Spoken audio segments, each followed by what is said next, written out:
I never thought I would end up in the tunnels beneath the city. It wasn't part of my plan. But sometimes curiosity has a way of leading you places you never intend to go. It started innocently enough. An old map, an underground labyrinth, and a curiosity that gnawed at me like a slow burn. I found the map in a dusty antique shop on the outskirts of the city, tucked behind a stack of old books. I had been browsing for nothing in particular, just passing time after work, when my eyes fell upon it, faded, yellowing, and folded neatly in a forgotten corner. The map was unlike any I had ever seen, a hand-drawn sketch of a sprawling network of tunnels beneath the city. The strange thing? No one seemed to know about them. The map was marked with cryptic symbols, faded words in a language I couldn't understand, and a line that led deep below the city's streets. The owner of the shop, an old man with trembling hands and a crooked back, watched me with an intensity that made me uncomfortable. I couldn't shake the feeling that he knew something I didn't. When I asked about the map, he only shrugged, muttering under his breath about things that were best left forgotten. His words made me uneasy, but I couldn't resist. I paid for the map, ignoring the unease creeping up my spine, and left the shop. The moment I got home, I spread the map out on my kitchen table. The tunnels weren't just beneath the downtown area. They stretched for miles. Old names of neighborhoods I didn't recognize marked the corners of the map, and a red X was drawn at the center of a forgotten section of the city, near the outskirts. My heart raced as I traced the lines with my finger. It seemed like a treasure map, but there was no mention of treasure. Only strange symbols that seemed to pulse on the page. What could be down there? What could possibly be hidden beneath the city I thought I knew so well? I couldn't resist. That night, I packed a bag with a flashlight, some snacks, and my phone, just in case, and set out toward the location marked on the map. The streets were eerily quiet as I made my way through the unfamiliar district. The buildings, once vibrant, now looked abandoned and hollow, their windows cracked, covered in grime. It was as if the city had forgotten this part of itself, and I was the only one who dared to remember. I found the entrance to the tunnel in the basement of an old building. The door was hidden behind a pile of rotting crates, their edges sharp and covered in mold. I pushed the crates aside with a grunt and found the rusted iron door behind them. It had no handle, only a small latch on the side that opened with a creak so loud I felt the sound vibrating in my bones. The air was thick and cold as I stepped inside. The dim light from my flashlight illuminated only a small part of the tunnel before me. The walls were lined with old brick, and the floor was covered in layers of dirt and dust. It felt ancient, forgotten, like stepping into another time, another world that had been sealed away long ago. I pulled out the map again, using the faint light to check my bearings. The tunnel stretched before me, dark and winding. The air smelled stale, and the silence was overwhelming. The only sound was the faint echo of my footsteps against the cold stone. I took a deep breath and stepped forward, but something felt wrong. I couldn't put my finger on it, but the hairs on the back of my neck stood up. The map seemed to call to me, pulling me deeper into the labyrinth, urging me to follow its path. I should have turned back, but curiosity, that damned curiosity, kept me going. What was waiting at the end? What was hidden down there, just out of sight? I had to know. The deeper I went, the more the tunnel seemed to close in on me. The walls felt tighter, the air colder. I thought I saw movement out of the corner of my eye, but when I turned, nothing was there. I couldn't shake the feeling that I wasn't alone. The further I ventured into the tunnel, the more it felt like the walls themselves were closing in.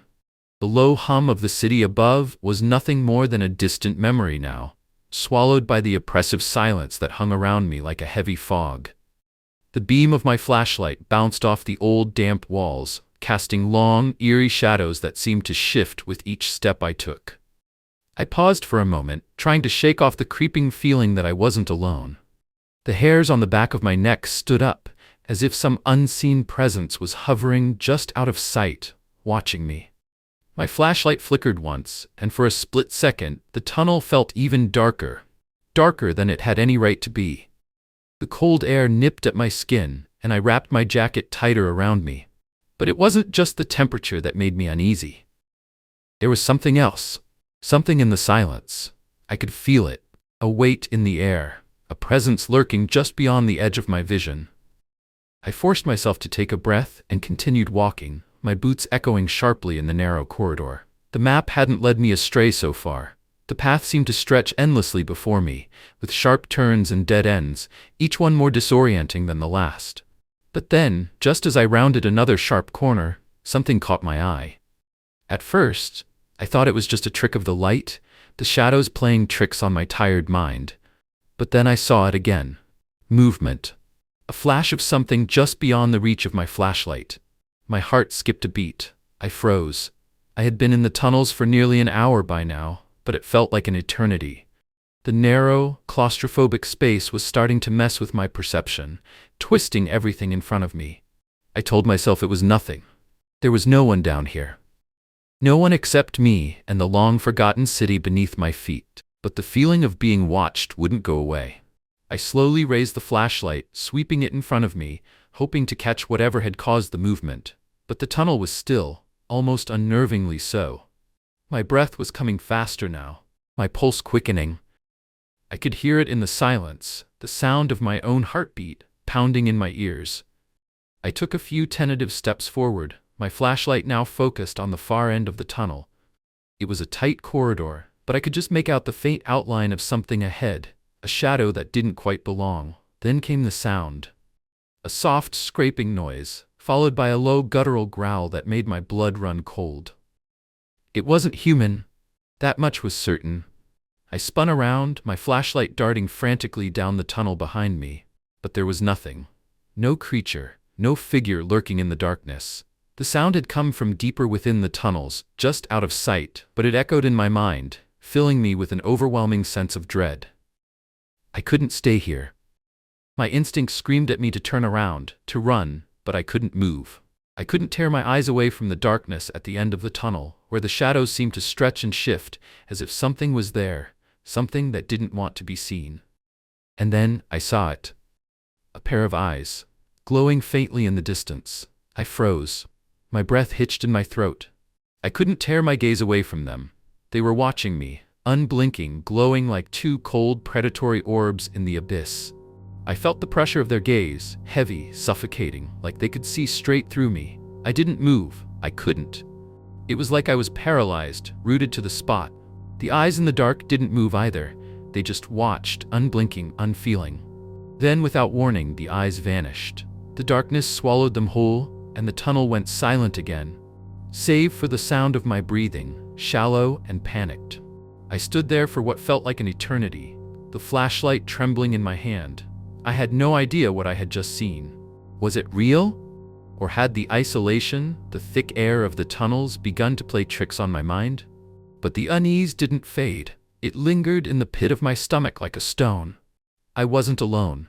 Something was down here with me. The flashlight flickered again, casting long shadows in every direction. The map in my hand felt heavier now, the lines on it seeming to change with each glance, as if the tunnel itself was shifting, adapting, pulling me deeper into its grasp. I had to keep going. But what if I didn't make it out? What if the eyes weren't the only thing down here watching? And then, just as I thought I had collected myself, the whisper came.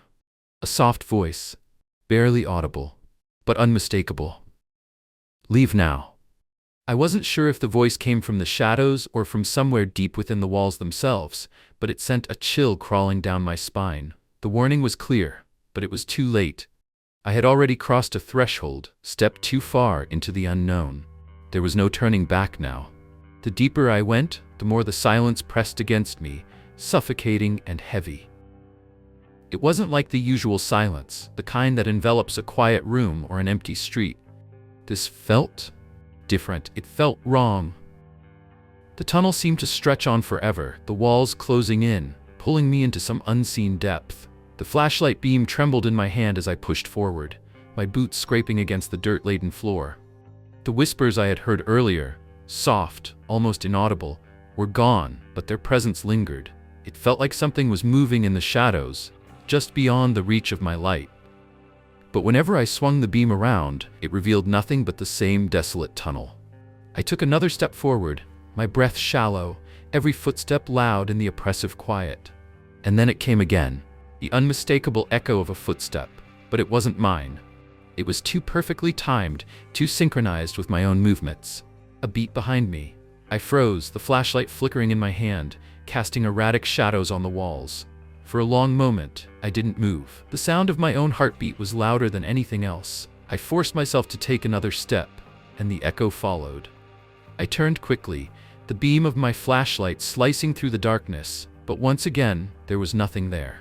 Just more tunnel. The same narrow walls, the same slick floor. But my heart was racing now. I could feel it. Something was following me, moving with me, mirroring every step I took. The further I went, the closer it seemed. I reached for my phone, hands shaking as I tried to pull it from my pocket. I needed to text someone, anything to prove that I wasn't imagining this. I needed to tell someone I wasn't alone. The phone's screen flickered on, illuminating the dark tunnel for a moment. But the moment it lit up, the echo grew louder. And then something changed. The echoes weren't just footsteps anymore.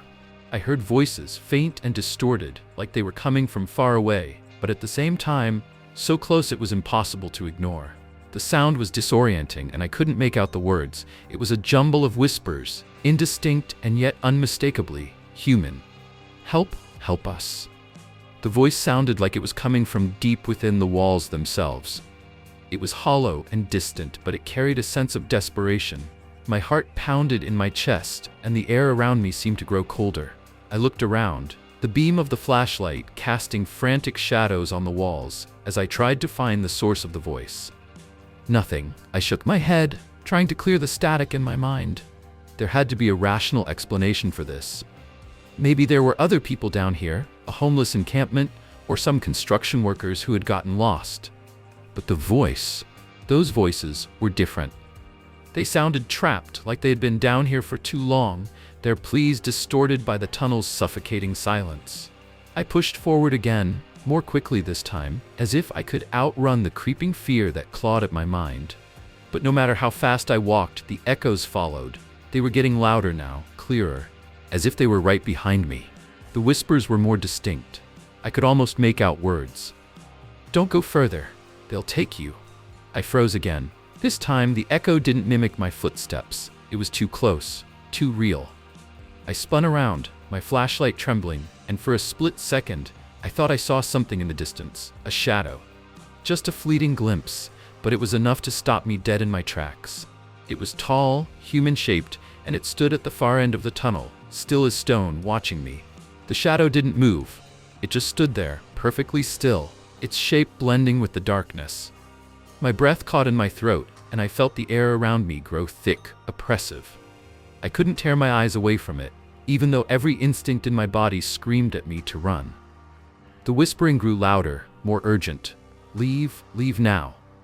I took a step back, but the shadow didn't move.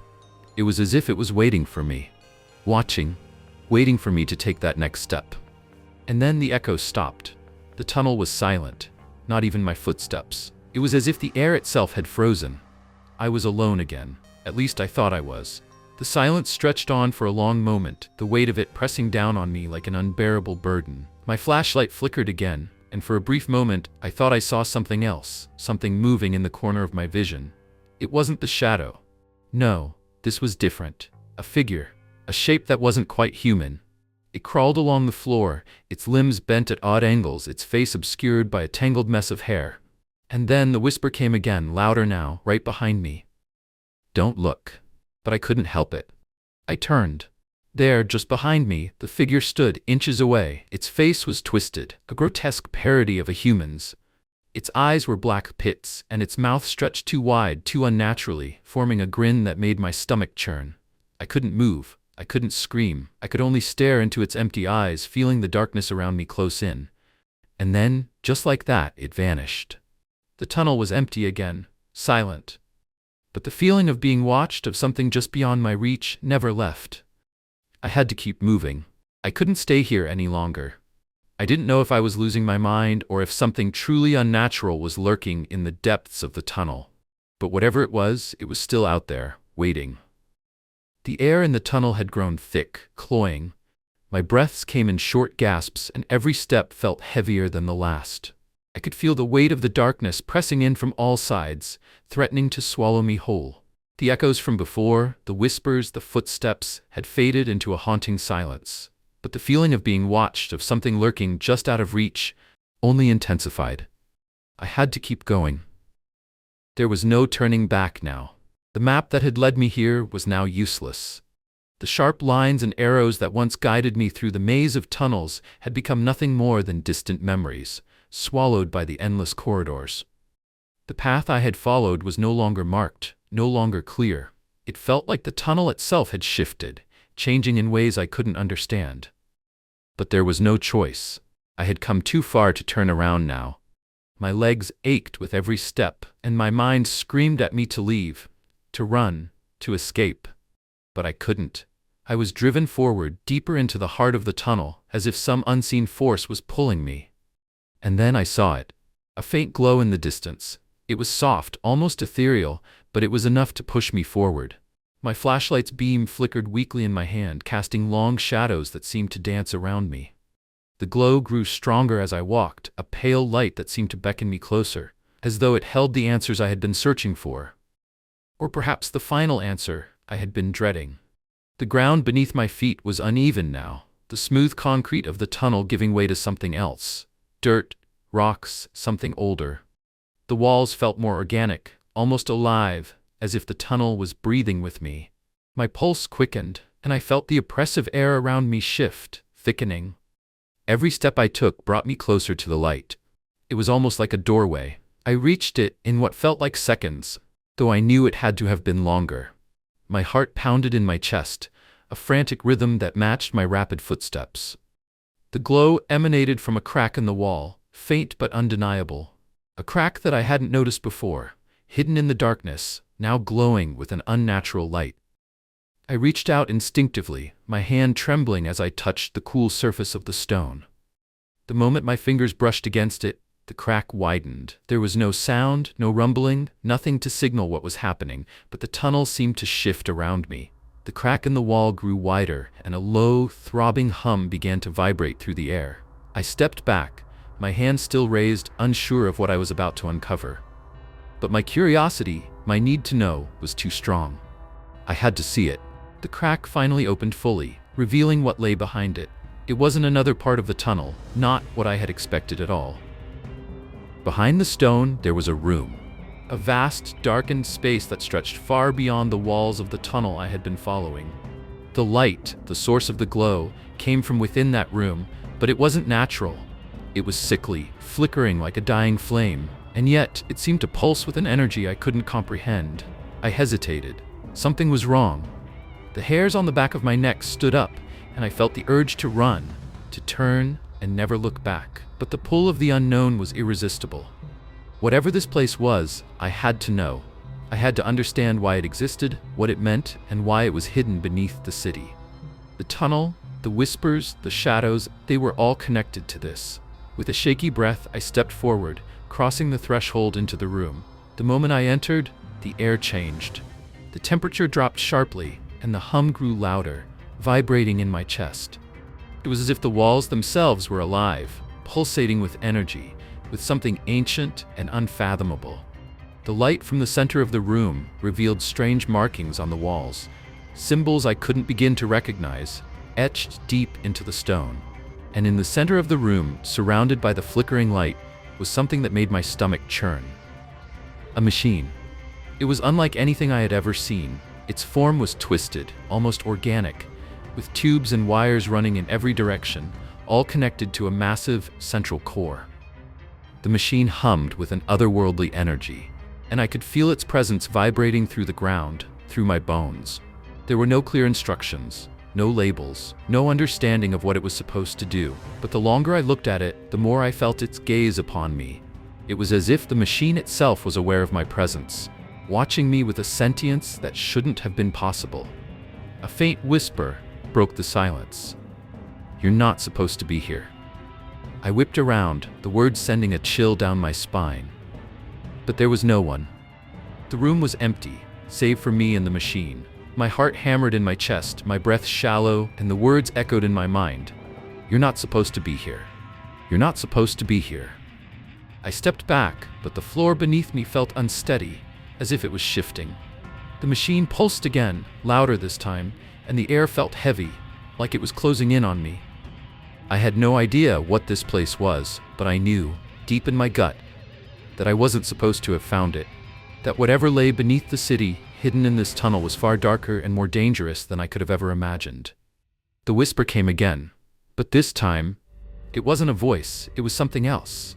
A feeling. A pull. Leave. And that was all it took. My feet moved on their own. I ran and stopped to look back, didn't stop to see if the machine or whatever else was in that room was following me. I didn't need to. The tunnel was changing around me, twisting in ways it hadn't before. I wasn't sure where the exit was or if there even was one, but I had to escape. I wasn't meant to find this place. I wasn't supposed to be here. And yet, somehow I had. I never thought I'd end up here, standing at the mouth of a tunnel that most people didn't even know existed, much less dared to enter. But here I was, my heart thumping in my chest, the weight of the dare I'd taken settling heavy on my shoulders. The others had dared me. Of course they did. The group had been talking about it for weeks, teasing me about how I wasn't brave enough to walk the forgotten tunnel. They made it sound like some sort of joke, like it was all in good fun. But the truth was, none of them were willing to go first. None of them had the nerve to be the one to actually walk in. I should have known then that there was more to this place than they were letting on. The tunnel was hidden behind a forgotten, crumbling part of the city, a section that no one had cared to fix up. The walls were overgrown with vines and weeds, and the ground was littered with old debris, the remnants of something long abandoned. There was no sign, no warning, nothing that indicated anyone had been here for years. It was like the city had simply decided to forget about it, like this part of its history had been erased. But I wasn't going to let a bit of overgrown foliage scare me. I had a reputation to uphold, after all. I wasn't the kind of guy who backed down from a dare. And this wasn't just any dare, it was a chance to prove myself. The others stood behind me now, just outside the entrance. I could hear their whispers, the nervous laughter behind me. But I didn't turn to look at them. I couldn't. If I did, if I let them see my hesitation, I knew it would be all over. I would have failed before I even started. Taking a deep breath, I stepped forward. The tunnel was as I expected. Cold, damp, the air thick with the smell of decay. The faint light from my phone was barely enough to illuminate the stone walls that seemed to press in around me. Every step I took sent an unsettling echo down the length of the passage, bouncing off the jagged stones and then vanishing into the dark. It was strange, how quiet it felt, how the world beyond seemed to vanish the moment I stepped inside. The only sound was the soft shuffle of my feet against the ground and the occasional drip of water from the ceiling above. I'd heard the stories about this tunnel. Rumors, mostly. The kind of stuff people tell when they've had too many drinks or are looking for something to make their skin crawl. They said the tunnel went on forever, that it twisted and turned in impossible ways, and that once you entered, you couldn't escape. Others swore they'd seen things, figures standing at the far end, watching, waiting for you to come closer. But I wasn't the type to buy into ghost stories. I'd heard them all before, and I knew better than to let a few old urban legends get in the way of a challenge. The deeper I walked, the more the tunnel seemed to swallow up the sound of my footsteps. It felt like I was walking into a vacuum, where nothing existed but the walls and the path ahead of me. My phone's light flickered once, twice, and then settled into a steady beam. But the deeper I went, the more I began to feel like the light wasn't enough. I shook off the feeling. It was just nerves. It had to be. Then I reached a bend in the tunnel, and I heard something. A whisper. It was soft, almost inaudible, like someone was speaking just beyond the reach of my hearing. I froze, holding my breath, straining to catch it. The others were still behind me, so it couldn't have been them. They were too far back, and the sound came from somewhere deeper in the tunnel, far ahead of me. I tried to dismiss it, telling myself it was just the wind or my imagination running wild. But the longer I stood there, the more certain I became. The whisper was real. I pushed forward, my feet feeling heavier with each step, the sound of my breath louder in the silence. The air felt denser now, as if the tunnel itself was trying to hold me in place to keep me from moving forward.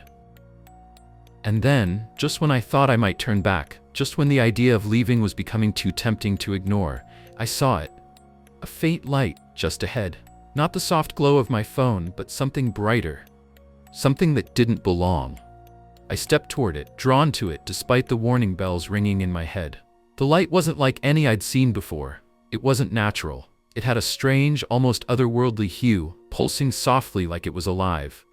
I felt a cold chill crawl up my spine as I stepped closer, the echo of my footsteps ringing louder in the stillness. The tunnel around me seemed to close in, the walls pressing closer, the darkness creeping at the edges of the light. Then, the whisper came again. "Turn back." The words were clear this time, like someone was speaking directly into my ear, but when I spun around, there was no one there. I wanted to run.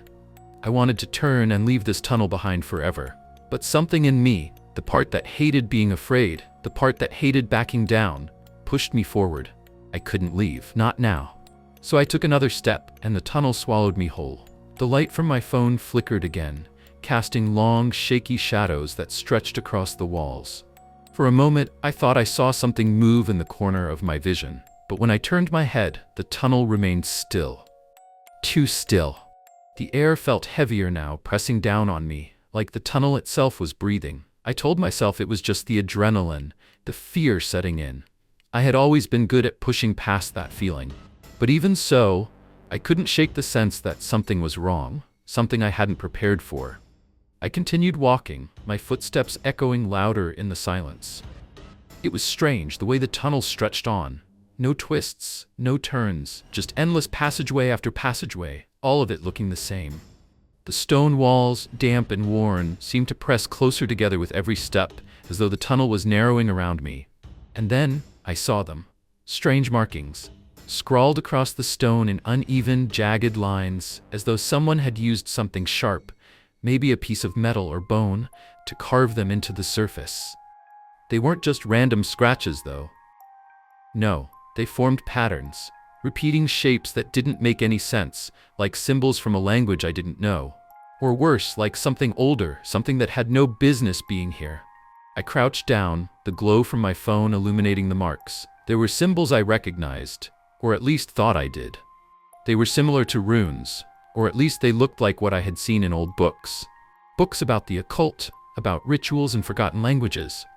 But this wasn't a library. This wasn't some ancient text. This was real. I traced a finger over one of the symbols, feeling the rough edges where the stone had been gouged. The chill in the air seemed to grow colder as I touched it, as if the tunnel itself was reacting to my curiosity. I quickly pulled my hand away, but I couldn't stop staring at the markings.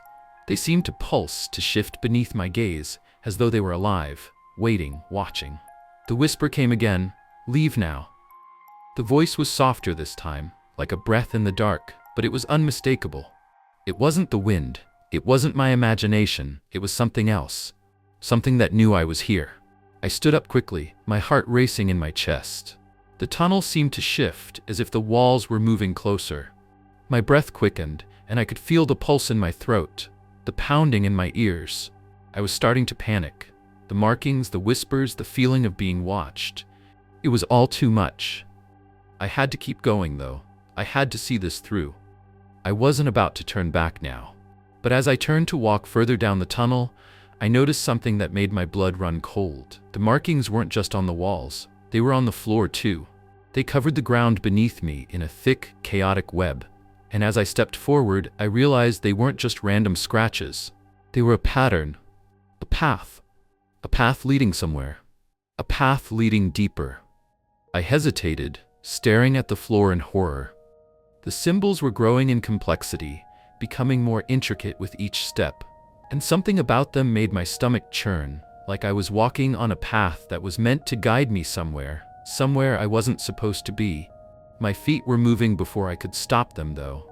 Against my better judgment, I followed the path, following the markings that seemed to grow more vivid, more pronounced with every step I took. It felt like the tunnel was shifting around me, like I wasn't just walking through it anymore. I was part of it, entwined in its very existence. I heard a low sound, distant at first but growing louder, a scraping noise, a dragging sound that echoed down the tunnel, too faint to place but close enough to feel like it was behind me. It wasn't the sound of my footsteps, no. This was different. I turned, my heart hammering in my chest. But the tunnel remained still, empty. The scraping stopped as suddenly as it had started, and for a moment there was nothing. Just silence. But the silence was heavy, thick, unnatural. I continued forward, unable to ignore the overwhelming feeling that something was waiting for me just ahead. The symbols on the walls, the ones I had thought I could understand, now they looked different, distorted, twisted, as though they were trying to tell me something important, something I wasn't meant to understand. I reached a corner in the tunnel, and the markings led me there, right to the edge, where the path seemed to disappear into the darkness beyond. And that's when I saw it. A doorway. It was there, barely visible, almost as if it had been carved into the stone with the same strange symbols that decorated the rest of the tunnel. It was old, forgotten, but it was undeniably real. The doorway seemed to shimmer in the faint light, like it was made of some material that wasn't stone at all, but something else. Something living. I stood there, my breath caught in my throat, my eyes locked on the doorway. The whispers had stopped, but I could feel the air moving around me. The sensation of being watched returned, stronger now, like something was standing just behind me, waiting for me to make the next move. But I couldn't move, not yet. I was frozen in place, my mind racing, my instincts screaming at me to turn back. But the markings on the walls, on the floor, the path was leading here. There was only one way forward. And it was through that doorway. The scraping sound started again, louder this time and closer. I could hear it behind me, growing with every passing second. I took a deep breath and stepped through the door. The air grew colder as I stepped through the doorway. I could feel it settling in my bones, seeping through my jacket and into my skin. The faint glow from my phone's flashlight was no longer enough to light the space ahead of me. It felt as if the darkness had a weight to it, pressing in, suffocating. For the first time since entering the tunnel, I felt a deep, primal fear grip my chest, making it hard to breathe, hard to think. I wasn't sure what I had expected to find on the other side of that door, but it certainly wasn't this. The space beyond was vast, far larger than I could have imagined. The walls seemed to stretch away into the darkness, farther than the light could reach. The air smelled damp, like rot and decay, but there was something else. Something metallic, sharp, and faintly familiar. It made my skin crawl. As I took a tentative step forward, the sound of my footsteps echoed in the emptiness, swallowed up by the cavernous room around me. And that's when I heard it. A voice. Faint at first, like a whisper carried on a wind that didn't exist, but it grew clearer with each passing moment, until it felt like someone was standing right next to me. I froze, holding my breath, trying to listen. My heart was pounding in my chest, the echo of my pulse ringing in my ears. At first, I thought it was just my mind playing tricks on me. An artifact of fear. But no, it was real. The voice came again, low and hushed, barely audible, but unmistakably there. Turn back. The words were clear, but distant, cold. They sent a chill crawling up my spine. I whipped around, my heart racing. The tunnel I had entered from was no longer visible. The door was gone. The passage I had walked through seemed to have vanished, replaced by an infinite stretch of blackness. I swallowed hard, trying to steady my breath, but the words lingered in my mind. Turn back. I took another step forward, unable to ignore the pull of curiosity. The voice, who was it? Why was it here? Another voice joined in. This one was louder, urgent. Don't go any further. I couldn't see where the voices were coming from. There were no figures, no shadows lurking in the dark. Just the oppressive blackness, consuming everything in its path. It wasn't just one voice now. There were many, echoing, overlapping, rising in pitch and intensity. Please, don't listen to them. You shouldn't have come here. It's not safe for you, not safe anymore.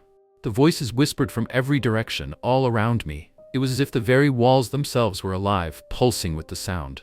I could feel the weight of the words pressing in on me, each one wrapped in desperation, fear, warning.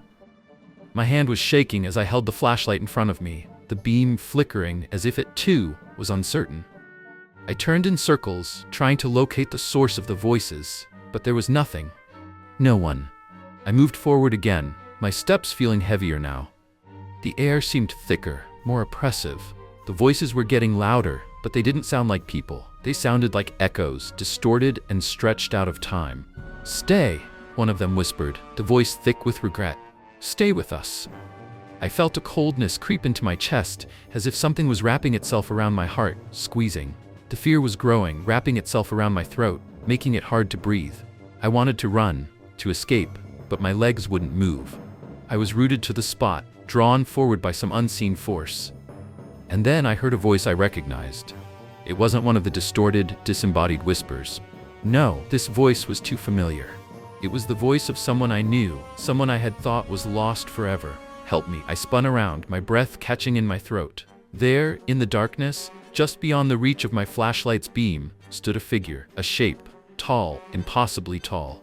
Its outline was vague, but I could feel it watching me. I didn't want to look closer, but I couldn't tear my eyes away. "Please, help me." It was her voice, Emily's voice. I hadn't heard it in years. The ground beneath me seemed to tilt, like the very tunnel was shifting. I reached out, but my hands passed through the air. The figure was gone, vanished, like it had never been there. I swallowed, trying to steady my breath, but the tightness in my chest wouldn't ease. I was alone again, or so I thought. The whispers came again, but this time they were no longer warnings.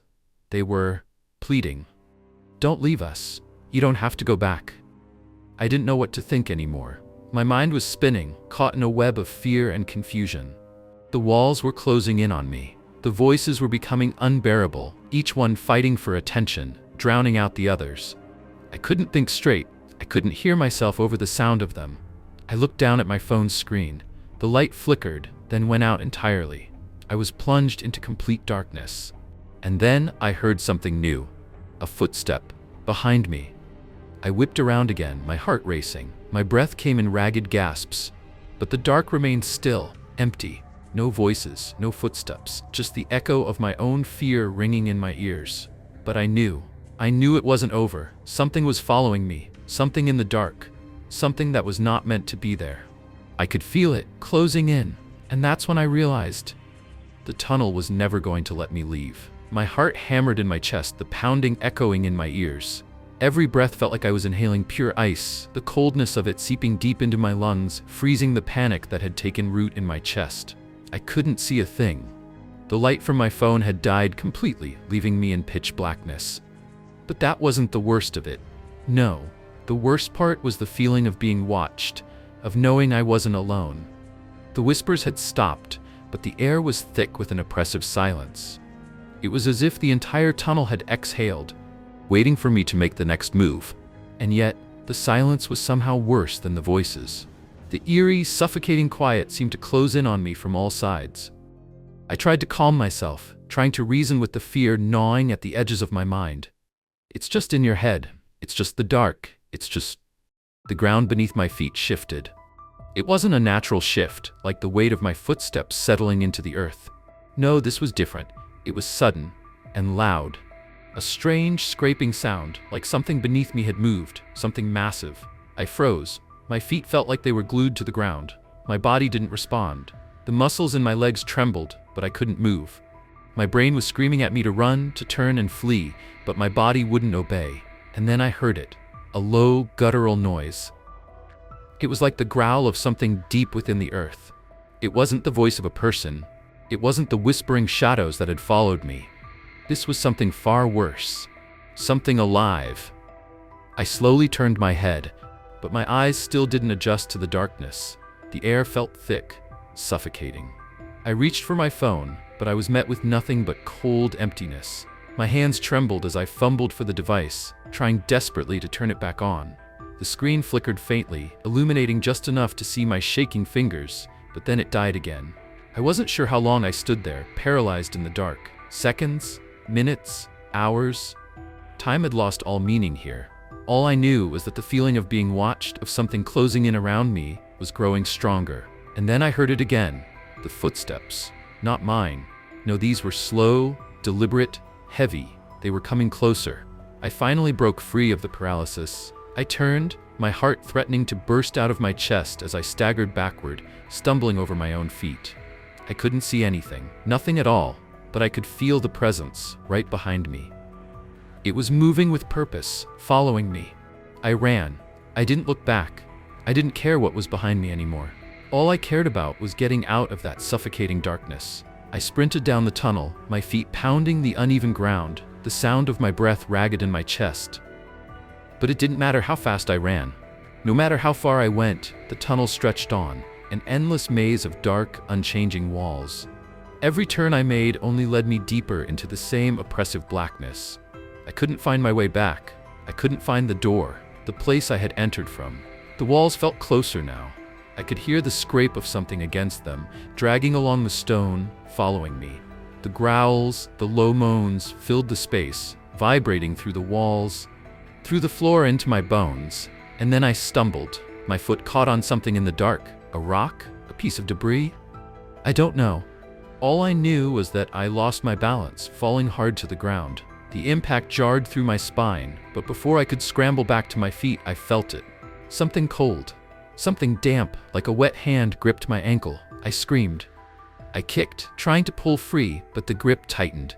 A sharp, dragging force pulled me backward, and I was suddenly aware of the horrible reality that I wasn't just being followed. I was being hunted. I couldn't see it, but I could feel it. Its presence wrapped around me, choking the air from my lungs. I screamed again, but no one could hear me. There was no one here. No one but me and whatever was lurking in the dark. I pulled with every ounce of strength I had left, my nails scraping against the cold stone. And for a moment, I thought I might get away. I thought I might break free, but then I heard something, a sound that froze me in place, a whisper. But it wasn't just a whisper, it was laughter. Low, rasping, amused. The thing that was dragging me pulled harder, faster. And then everything stopped. I was still, completely still, as if the tunnel itself had swallowed me whole. I don't know how much time passed, but when I finally opened my eyes, I realized something that made my blood run cold. The tunnel wasn't endless anymore. The walls were different now, the air was different. The oppressive weight of the space had changed. I wasn't in the tunnel I had entered anymore. I had been moved. The scraping noises had stopped, the growls had quieted, but something else had begun. A voice, deep and resonant, echoed around me. "You belong here now." The words rang through the dark, and I realized with horror that they were meant for me. The tunnel had claimed me, and there was no escape. It started as a rumor. A passing comment from an old man at a dive bar, his eyes bloodshot and his voice cracked with age. He was hunched over his drink, barely able to keep his hands steady, but his words had stuck with me like a thorn in the side. There's a place beneath the city. A forgotten world, one the city forgot about, but it's still there. I hadn't meant to listen, but I couldn't help it. It wasn't the kind of thing you hear every day, especially from someone who clearly had too much whiskey in his system. The bartender had rolled his eyes, as though this was something the old man said every time he came in, but the words seemed to hold weight. At first I dismissed it. It was probably just drunken rambling, an old man trying to impress whoever would listen. But as the days passed, the thought festered. What if there was something beneath the city? Something forgotten by everyone, lost to time? The idea tugged at something inside me. A strange pull, a curiosity I couldn't ignore. And so I began my search. The city was filled with old buildings, crumbling foundations, and abandoned structures that seemed to be on the verge of collapse. I walked through narrow alleyways and examined derelict warehouses, searching for any hint of an entrance, something hidden in plain sight, something that had been overlooked by everyone but me. I knew the stories. Underground tunnels used during wartime, forgotten train stations, basements turned into speakeasies. But there had to be more. Something older. Something deeper. It took weeks of searching before I found it. The entrance wasn't in a basement, nor was it behind a secret door in a dusty old library as I had imagined. No, it was far less dramatic. In fact, if I hadn't been paying attention, I would have walked right past it. The entrance was tucked away behind an unassuming stretch of sidewalk, cracked and broken from years of wear. A hidden staircase, barely visible under layers of dirt and grime, led downward. I had been walking along the street when I noticed the faintest of indentations, like the edge of something being pushed beneath the surface. It wasn't much, just a subtle shift in the stone. But I'd learned long ago that the smallest details often led to the biggest discoveries. Kneeling down, I brushed away the dirt and debris, revealing an old iron handle. It was rusted and corroded, the metal cold and brittle in my hand. I hesitated, wondering if this was a trap, a hidden entrance to a forgotten place I might not be ready to face. But the pull was too strong. I yanked the handle. The door creaked open, groaning with age, revealing a dark, narrow staircase descending into the earth. The smell that hit me was immediate, damp, musty, and stagnant, like an old cellar that hadn't seen sunlight in years. The air felt thick with the weight of time, as though it had been waiting for someone to open it. I took a deep breath, forcing myself to steady my nerves. What was I doing here? Was I about to make the biggest mistake of my life? I had no idea. But the door was open now, and the path ahead was clear. I stepped inside. The stairs were steep, and the air grew colder with each step I took. The light from my phone's screen was the only thing illuminating the way, casting long shadows against the walls of the tunnel. The walls were made of brick, old and weathered, coated in layers of dirt and moss. It was clear this place hadn't been touched in years, maybe decades. There were no signs of life, no sound, other than the faint echo of my footsteps against the stone.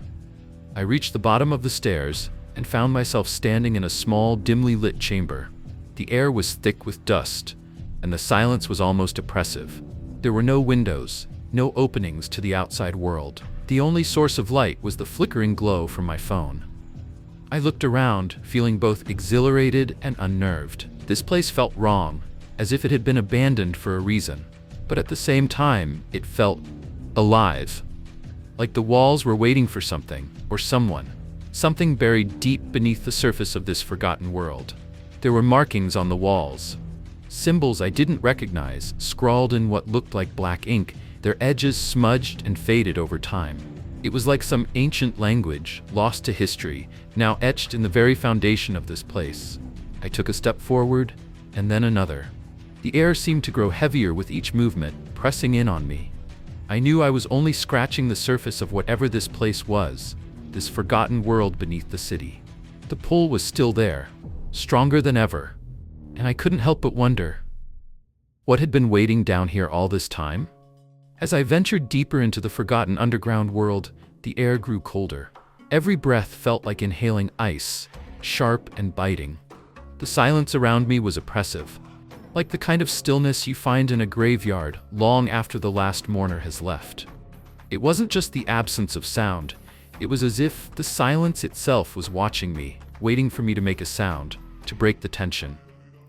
But I kept moving forward, my feet reluctant, but driven by an undeniable curiosity. I tried to keep my focus on the path ahead, but something kept pulling at the edges of my awareness. Something just out of sight, just behind me. I stopped for a moment, listening. Nothing. It was absurd, I told myself. It was just the eerie quiet of the place messing with my mind. The silence had a way of making everything feel more alive, more aware of my presence than it should be. I shook my head, trying to brush away the unease gnawing at me, and continued down the narrow corridor. But then, just as I took another step, I heard it, barely audible at first, like a soft rustling of fabric. Footsteps. Slow, measured, like someone walking in rhythm with me, just far enough behind to stay out of sight, but close enough to send a shiver down my spine. I froze. The footsteps stopped too. I stood in the dark, not daring to move, my heart thundering in my chest. My breath came out in quick, shallow gasps, the air feeling heavier now, almost suffocating. My eyes darted nervously around the chamber, but there was no one there. No sound other than the pounding of my heart.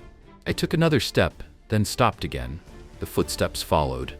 It wasn't my imagination. They were there. Someone, or something, was following me, and I had no idea who or what it was. There was no way I could have missed the sound, the steady, deliberate pace echoing in the distance. I turned around slowly, half expecting to see someone standing right behind me, breathing down my neck. But there was nothing, just darkness. The tunnel stretched out behind me, the same as it had been before, the same cold, stone walls and creeping moss. But I couldn't shake the feeling. Something was out there. I swallowed hard, trying to gather my courage. I had come this far. I couldn't just turn back. But I wasn't foolish enough to ignore the danger now. I knew that something wasn't right in this place, and I wasn't about to become the next lost soul who wandered these tunnels. I had to keep going, and I had to find out who or what was following me. I tried to convince myself it was just my nerves, that maybe it was the echo of my own footsteps bouncing back at me, distorted by the narrow corridors. But no matter how I rationalized it, I could feel it in my gut.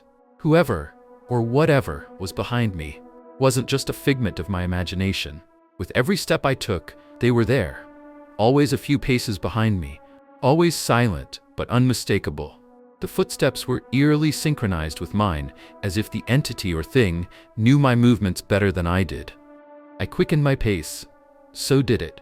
I turned sharply to the left, down another passage, hoping to lose whatever was following me in the maze of tunnels. But as I reached the turn, the footsteps were still there. They never faltered, never missed a beat. It was as though they were attached to me, to my very presence in this place. The hairs on the back of my neck stood up. I could feel the coldness seeping into my bones now, not just from the temperature, but from the sheer dread settling in my stomach. I had to get out of here. I didn't care about the mystery anymore. I didn't care about what lay in the depths of this forgotten world. All I wanted was to leave. But the footsteps were persistent. I paused again, my breath ragged, the silence pressing down on me like a weight. I turned toward the nearest passage, desperate to find a way out, but just before I could move, I heard it, a whisper. Soft, almost imperceptible, but it was there. The voice was low, guttural, as if it was emerging from the very walls themselves. "You're not alone." The voice sent a cold shiver through my spine, and I stumbled back, my heart racing. The footsteps stopped, but that whisper, it lingered. I didn't dare turn around. I didn't want to see what was behind me. Whatever it wasn't something I was prepared to confront. I ran. I sprinted through the tunnels, my legs burning, but I couldn't shake the feeling of being chased. The whispers, the footsteps, everything felt like it was closing in on me. No matter how fast I ran, no matter how many turns I took, the sound of those steps, slow and deliberate, was always behind me. Always just close enough to hear. And then, in the distance, I saw it. Light. A flicker of light coming from what seemed like a doorway up ahead. My heart skipped a beat, hope surging through me.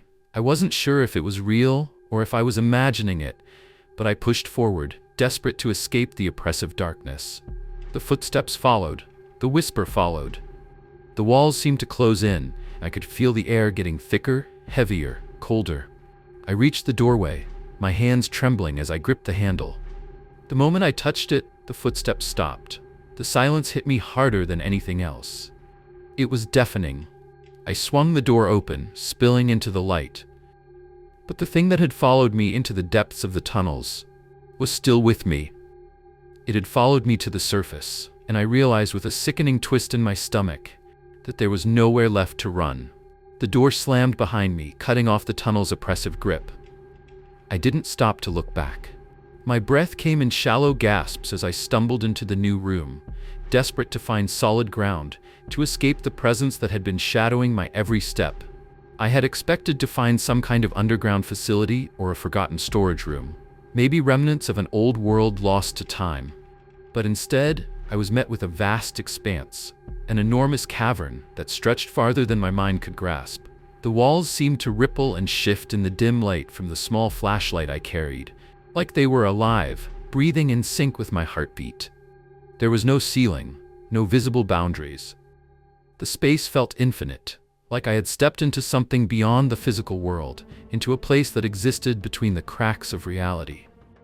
I could hear my heart pounding in my ears, the only sound in this vast emptiness. It wasn't just the quiet that unsettled me. It was the emptiness of it all. There were no walls, no structures, no signs of any human presence, no echoes of civilization. It felt like I had wandered into a place that was never meant to be found, something buried deep under layers of earth, hidden for a reason. I took a hesitant step forward, my flashlight sweeping across the ground. The floor was uneven, covered in a strange, dark moss that glistened under the light. It wasn't the kind of moss I had ever seen. It didn't look like anything that belonged to this world. That's when I noticed the shapes. Shadows clung to the walls, indistinct and motionless, as if they had been frozen in time. The shapes weren't just random distortions. They were figures, humanoid in form, yet twisted and unnatural. They were outlined in faint, glowing lines that shifted in and out of focus as I stared at them. My breath caught in my throat. These weren't just shadows. These were things that had once been human, but now seemed to exist as phantoms of something long forgotten. I couldn't look away. My mind raced to make sense of it all. I had thought I'd come across a long-forgotten piece of history, maybe an abandoned part of the city's infrastructure. But this was something else entirely, and I realized with a sudden jolt of terror that I wasn't alone in this vast cavern. The shapes were watching me, or at least I felt that they were. The moment I stepped deeper into the cavern, something shifted, a subtle change in the air. The sensation of eyes on me, cold, unblinking eyes. Not just from the shadows on the walls, but from all around. I shuddered. A cold sweat broke out on the back of my neck. It felt as though the cavern itself was aware of me, a place that had been sealed off from the world for so long, now disturbed by my presence. The whispering began again. Soft at first, barely a breath, but it grew louder, like a chorus of voices murmuring in a language I couldn't understand. The words were alien, filled with a strange and hollow rhythm, as if they were coming from the very walls themselves. "You shouldn't have come here." The voice was unmistakable. I spun around, but the source of the voice remained hidden, swallowed by the dark. There was no one there, no one who could have spoken. The words echoed in my mind as much as in the space around me. My instinct screamed at me to leave, to run as fast as I could, to claw my way back to the surface where the sunlight still existed. But something held me in place, a morbid curiosity, a compulsion to see just how deep this rabbit hole went. I had already ventured this far into the unknown. What was one more step? I slowly turned to face the wall ahead of me, and that's when I saw it. A door. It wasn't like any door I had ever seen before. It wasn't made of wood, nor was it metal. It looked like it had been carved into the stone itself, the edges worn and eroded by time. The door wasn't just old, it was ancient, almost as though it had been left behind by whatever had come before humanity. I approached it cautiously, my heart racing in my chest. My hands shook as I reached for the handle, but as my fingers grazed the cold surface, a surge of static electricity jolted through me, like a shockwave traveling through my very bones. I recoiled, startled. That's when I heard it. The scratching. Faint at first, almost like the sound of rats scurrying across the floor, but it grew louder, more insistent. The scratching came from behind the door, as though something or someone was trying to get out. I stepped back, instinctively reaching for my phone to light the way. The sound of scratching didn't stop. It grew more frantic, more desperate. It was as if whatever was trapped behind that door was aware of me now, aware that I had found it. The voices grew louder too, murmuring faster, louder, all blending into a single chaotic hum. They weren't just words anymore. They were screams, screams of pain, screams of warning. A chorus of souls trapped in this place long ago. "Get out, now, don't open the door." But it was too late. My hand, as if on its own accord, pressed down on the handle, twisting it. The door creaked open with an unnerving slowness, revealing the blackness behind it. A darkness deeper than anything I had seen before, a void that swallowed light. And then I heard it. A voice, clear and unmistakable, a voice that didn't come from anywhere, but from everywhere. "Welcome to the place no one was meant to see." I should have closed the door. I should have run. But I didn't. I stepped inside. The moment I crossed the threshold of that door, the world as I knew it ceased to exist. The air inside the darkness was thick, wet, and stale, as if the very essence of the place had been preserved by the suffocating atmosphere. A sudden, overwhelming stench of decay hit me, and I gagged, struggling to keep my breath steady. It wasn't just the smell of rot. It was something older, something far more ancient, as if this place had existed long before humanity even had the concept of time. The darkness pressed in on all sides. I could see nothing but shadows, shapes too vague to distinguish. My flashlight, now dim and flickering, cast long, trembling beams that barely cut through the suffocating blackness. Every direction I turned only revealed more emptiness. But something was moving in the depths of it all. I heard them before I saw them. A soft, wet, slithering sound, like something dragging across the floor, No, it was more like something crawling, something with too many limbs and too many eyes. My skin crawled in response, the sensation of invisible claws brushing against the back of my neck sending waves of nausea through my gut. I tried to control my breathing, but my body betrayed me, trembling uncontrollably. Then, I saw it. A figure emerged from the darkness, its shape barely visible at first, like a shadow given form. But the moment it stepped closer, I understood. It was a creature, long, sinewy, and crawling on multiple limbs like an insect, but far too large. Its body was slick, glistening in the faint light, covered in what looked like pale, translucent scales. Its head was distorted, a hideous amalgamation of eyes, too many eyes, covering its face, its mouth hanging open in a silent scream. I froze, barely breathing, as the creature skittered past me, its movements unnervingly quick, its eyes never once leaving my form. It didn't acknowledge me as a threat. It didn't seem to care about me at all. It just watched, its gaze crawling over me like a predator sizing up its next meal. But for reasons I couldn't fathom, it moved on, vanishing into the deeper darkness. I stood there, heart hammering in my chest, unable to move for what felt like an eternity. Then, the second one appeared. This time, I was ready. I had to be. It wasn't a crawling creature like the first. This one was larger, much larger. Its body was twisted, deformed with thick, muscular limbs that reminded me of some grotesque primate. It was walking upright, its movements jerky and unnatural, as if it didn't quite understand the purpose of its own limbs. It had a thick, matted hide, and its face, if you could even call it a face, was covered in scars and gouges, with a mouth that opened far too wide, as if it had been stretched beyond its natural limits. From the depths of its throat came an unholy growl, a sound that vibrated through the very floor beneath my feet. But what terrified me the most wasn't its appearance. No, what chilled me to the bone was the sound it made when it opened its mouth. It wasn't just a growl, it was a voice, or at least something trying to form words. Leave. Leave this place? I felt my knees buckle under the weight of that voice. It wasn't like any animal noise I had ever heard. It was intelligent, aware of my presence, aware that I didn't belong here. The creature's gaze locked onto mine, its eyes, yellowed and bloodshot, bore into me like it could see into the depths of my soul. And for the briefest of moments, I thought it understood, but it didn't move. Instead, it backed away, still watching me, like it was allowing me to pass. I didn't need any more encouragement. I ran. I turned and sprinted back the way I had come, but the tunnel behind me had changed.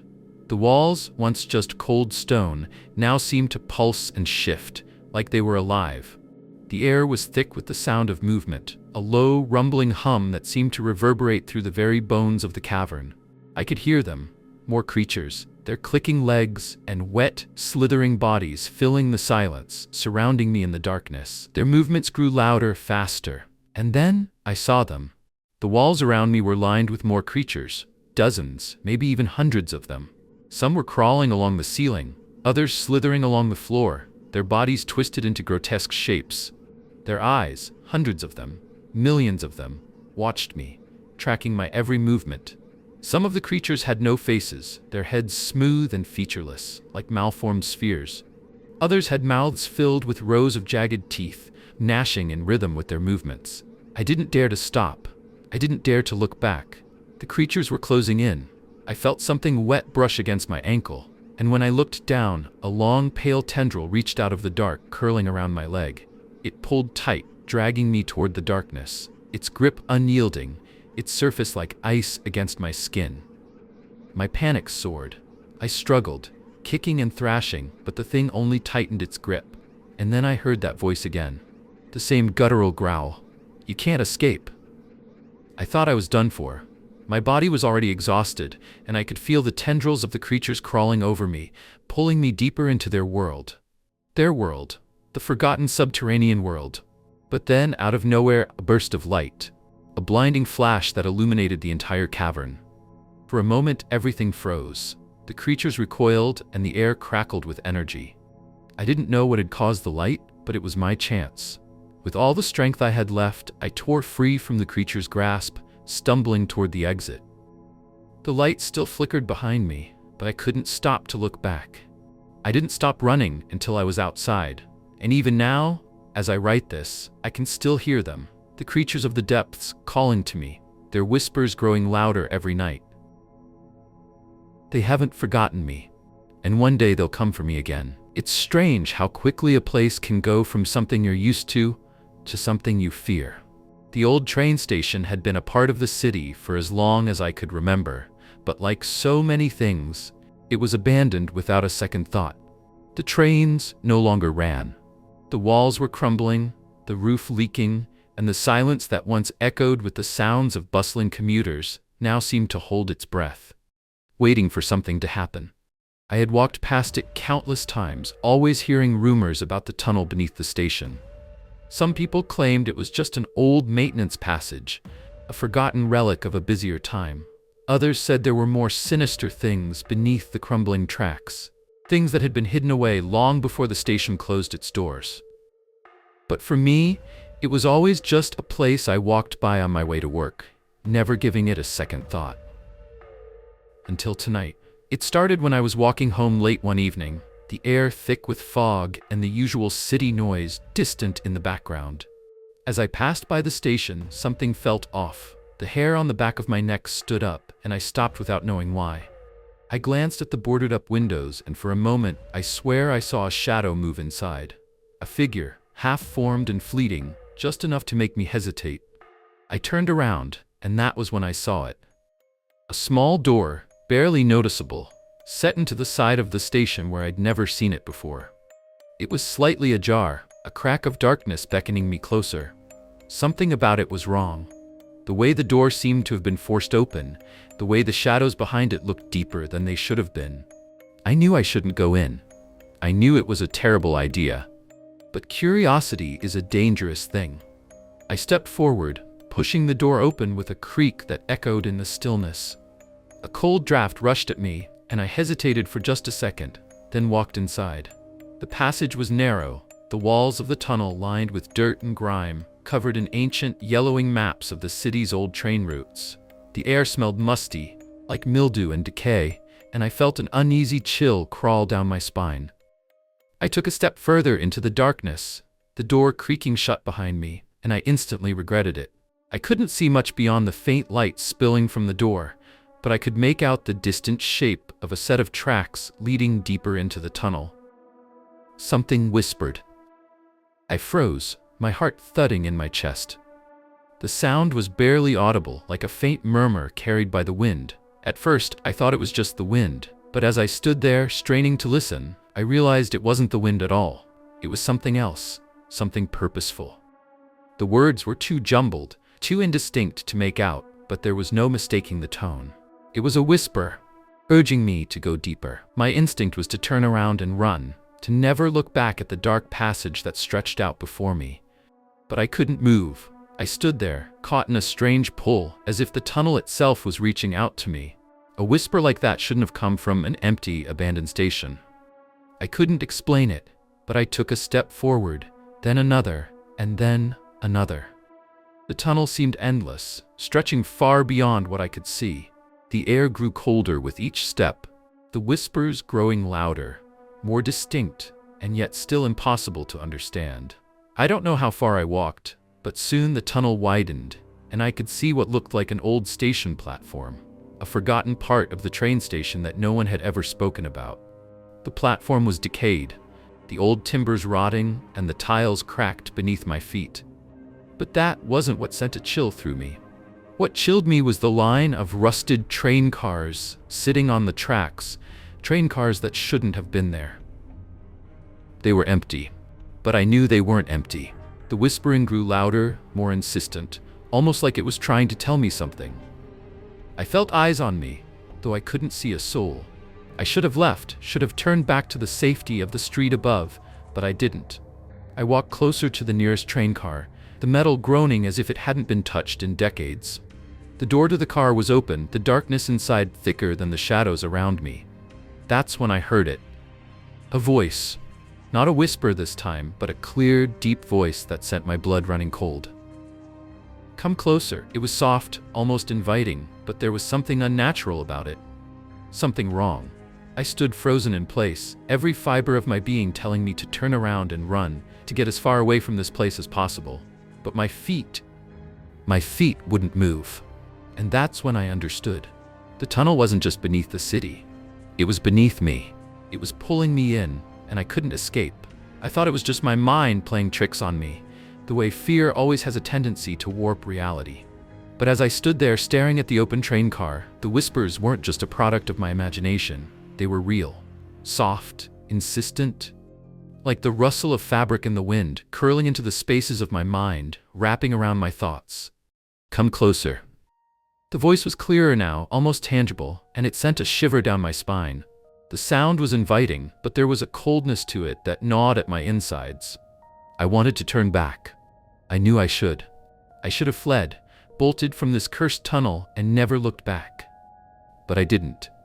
I took a step forward, my body moving as though it were someone else's. My feet were drawn to the train car, like I was tethered to it by invisible strings. The whispers continued, coaxing me, urging me to move deeper into the darkness, as though they knew I was too far gone to resist. Come closer. We've been waiting. Each word seemed to echo in my head, the tone wrapping around my thoughts like a velvet rope, tightening with every passing second. It was almost comforting. The voice was soft, almost tender, like the embrace of an old friend. I shook my head, trying to dispel the thoughts that had begun to cloud my judgment. I tried to snap out of it, but my body wouldn't listen.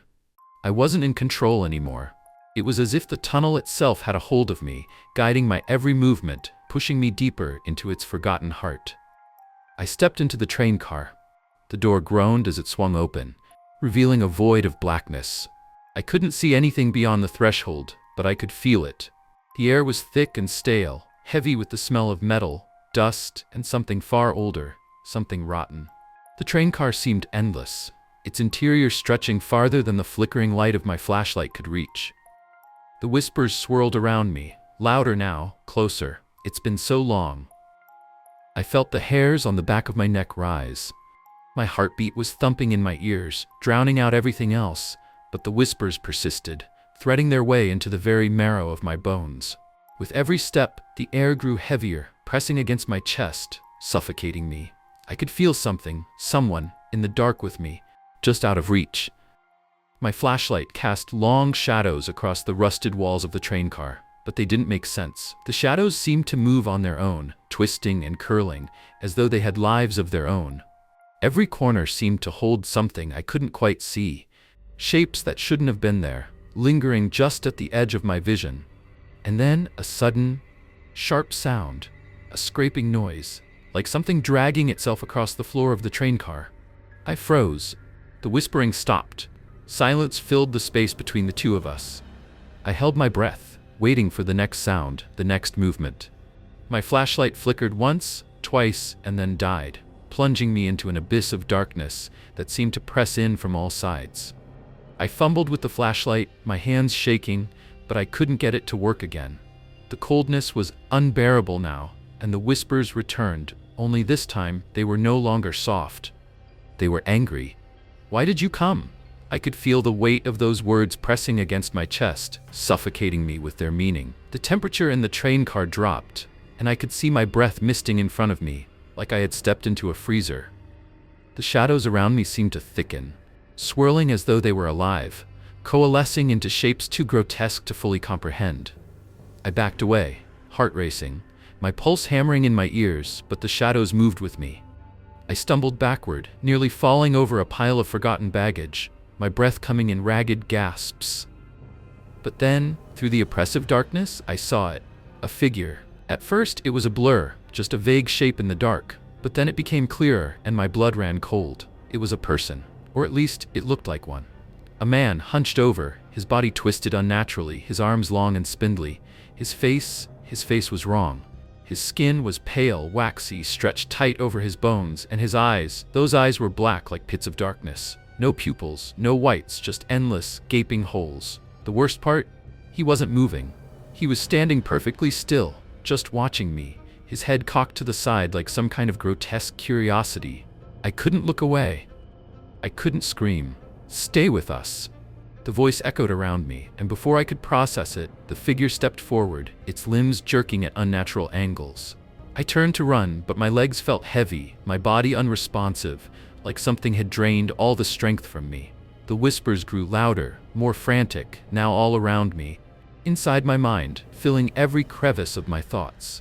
I reached for the door, but it slammed shut before I could touch it. I was trapped. You'll never leave. The whispers were no longer soft, but a cacophony of desperate voices, each one trying to be heard above the others. I wanted to scream, to call for help, but my throat had closed up. I couldn't make a sound. I couldn't move. The figure was closer now, its eyes burning with an intensity that paralyzed me. And with each step it took, the whispers grew louder, more distorted, until they were a deafening roar in my mind. And then I understood. I wasn't the one who had come to the tunnel. The tunnel had called me here. I don't know how much time passed after I saw the figure in the train car. Seconds? Minutes? Hours? Time became meaningless the moment the door slammed shut, trapping me in the suffocating darkness of the tunnel beneath the city. The whispers didn't stop. They only grew louder, swirling around me like an invisible storm, never letting me forget that I was no longer alone. I tried to force my way back to the door, pounding on it, scratching at the rotting wood. But it was like trying to break through concrete. The walls of the train car felt like they were closing in on me, and no matter how much I screamed in my mind, nothing came out of my mouth. The whispers pressed harder against my skull, as though they were feeding on my fear, feeding on my panic. I spun around, looking for any other way out, but the train car seemed to stretch on forever. The dim, flickering light from the ceiling did little to pierce the crushing darkness that surrounded me. And then, in the distance, I saw them. Shadows moving, creeping along the walls of the train car, slowly closing in on me. I backed away, heart hammering in my chest. My breath came in shallow gasps as the shadows seemed to writhe and shift, taking shapes I couldn't quite comprehend. There were no distinct forms, just endless shifting silhouettes that appeared to be circling me, growing larger, more solid with every passing second. I couldn't escape them. No matter where I turned, they were there, always behind me, always just out of sight but never truly gone. I could feel their presence, like a dark weight on my chest, an oppressive pressure that made it hard to breathe. The whispering continued, softer now but still persistent, like a song that got under your skin and refused to leave. You can't leave. The words slithered into my ear and I spun around, expecting to see the twisted figure from before, but it wasn't there. Only the shadows, now thicker and darker, stretching and crawling like something alive. I turned and ran, my footsteps echoing in the train car, but it didn't help. It never helped. The shadows followed me, keeping pace, always just behind. I could hear them, no, feel them, pressing closer, like they were inching toward me, hungry for something I couldn't understand. I tried to scream, but the sound was caught in my throat. It was as though the very air in the tunnel was thick with something that stole my voice, my thoughts, everything I was. The train car stretched on endlessly, as if it were mocking me.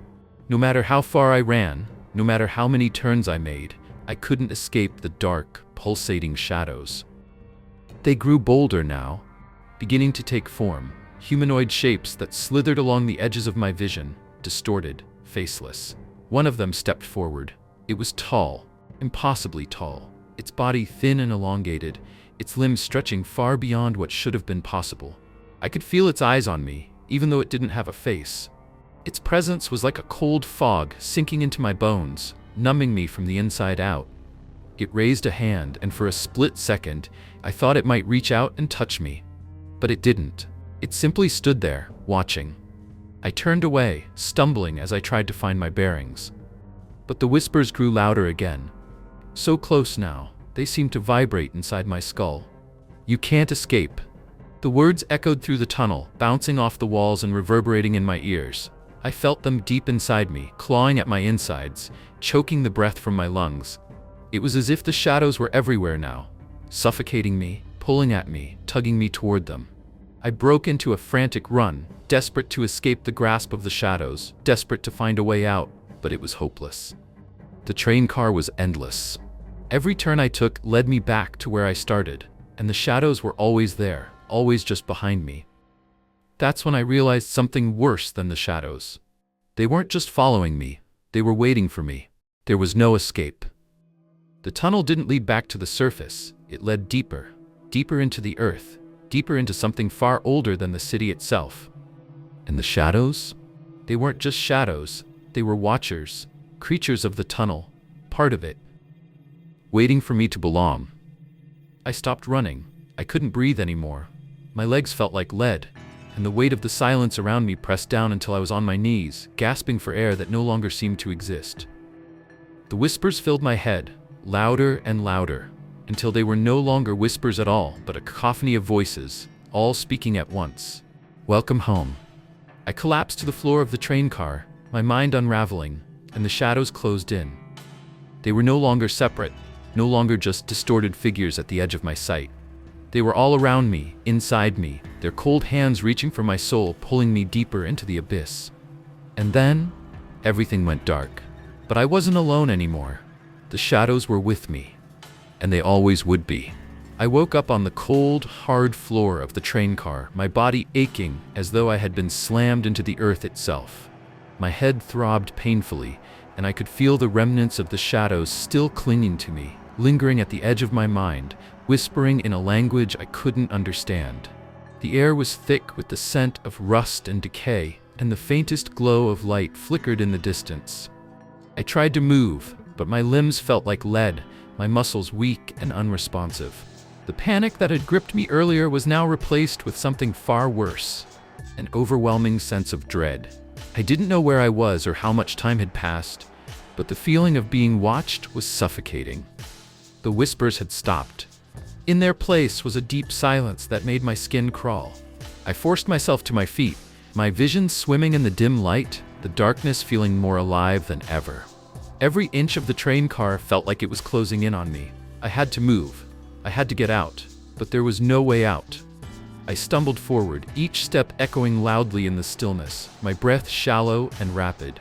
The train car stretched before me, an endless hallway of rusted metal and forgotten things. But there, at the far end of the car, something was waiting. The thing. I couldn't see it clearly, but I could feel it. The air around it was heavier, colder. It was as though it was pulling at the very fabric of the tunnel, bending the space around it. I could hear its presence, a low, guttural sound that rumbled like the growl of something far too ancient for my mind to comprehend. It wasn't just waiting, it was hunting, and it had been waiting for me. I took another step, then another, my body moving on its own, as though it had no choice in the matter. I wanted to turn and run. I wanted to scream and beg for help. But there was no help here, no escape. The train car was a tomb, and the thing at the end was the keeper of it all. The whispers returned, louder now, but they were different. They were no longer calling me, they were laughing, mocking me. It's too late now. The voice echoed, deep and guttural, like it came from the very depths of the tunnel itself. I couldn't tell where the laughter was coming from. It seemed to come from every direction at once, from the shadows that followed me, from the walls, from inside my own head. I had to get closer. I didn't know why, but my body was moving toward it, my feet dragging through the dirt and grime that caked the floor of the car. The thing at the end of the train car was becoming clearer now. It was massive, far larger than I had first realized, its body contorting in ways that should have been impossible. Its limbs stretched and twisted, bent at unnatural angles, its form an eerie combination of human and something else, something that didn't belong. Its skin was as black as the deepest parts of the tunnel, its body covered in cracks and crevices that oozed with a dark, viscous substance. It had no face, just a smooth, featureless surface where eyes should have been, where a mouth should have been. But I could feel its eyes on me. I could feel it watching me. I stopped a few feet away, unable to move any closer, unable to look away. The whispers had stopped, and all that was left was the sound of my own breathing, ragged and frantic. The thing made no move. It just stood there, looming, the shadows around it writhing like tendrils of smoke.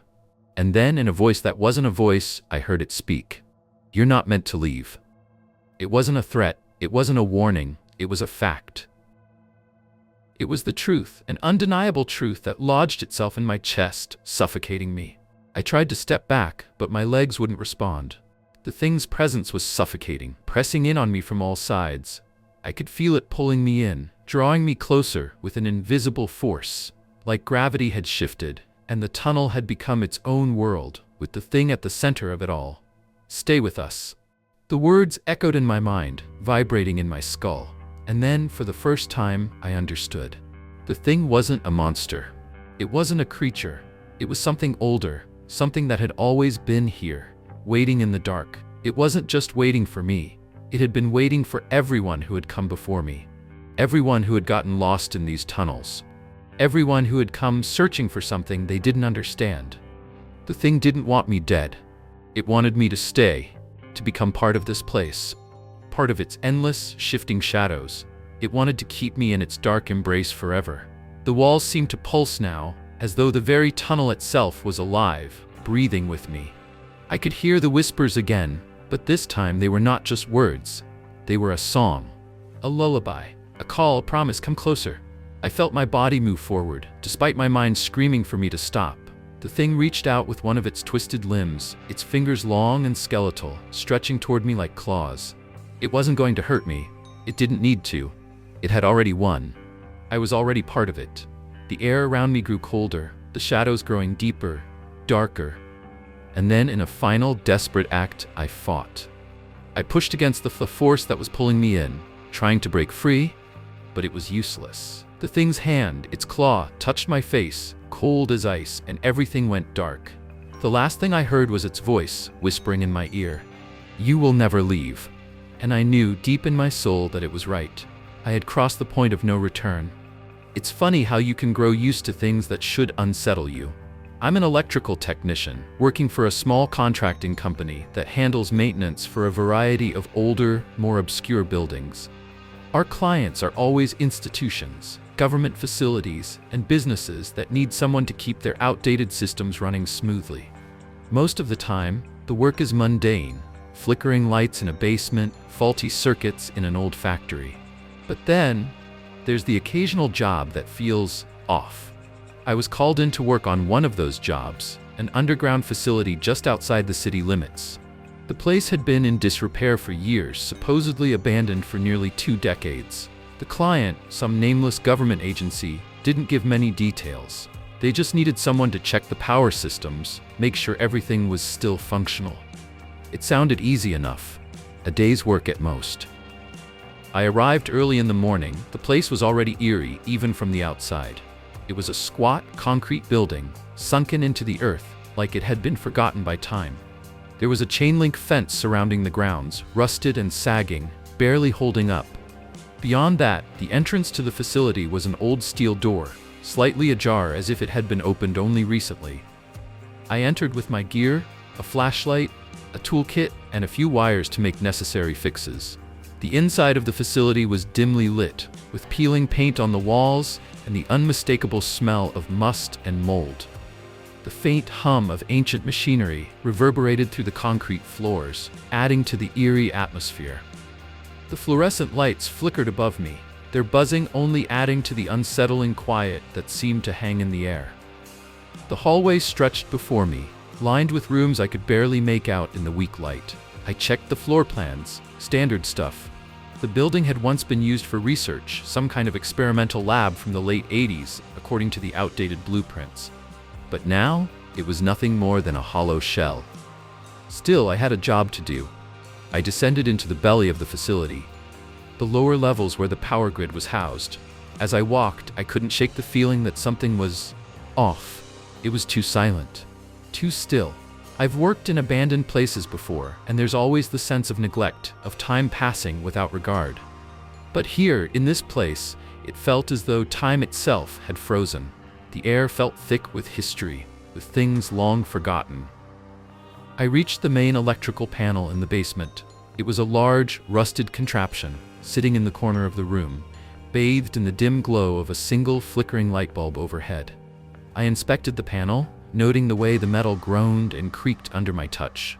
Everything seemed intact, but something about it made my skin crawl. There was a faint, rhythmic thumping, almost like a heartbeat, coming from somewhere below.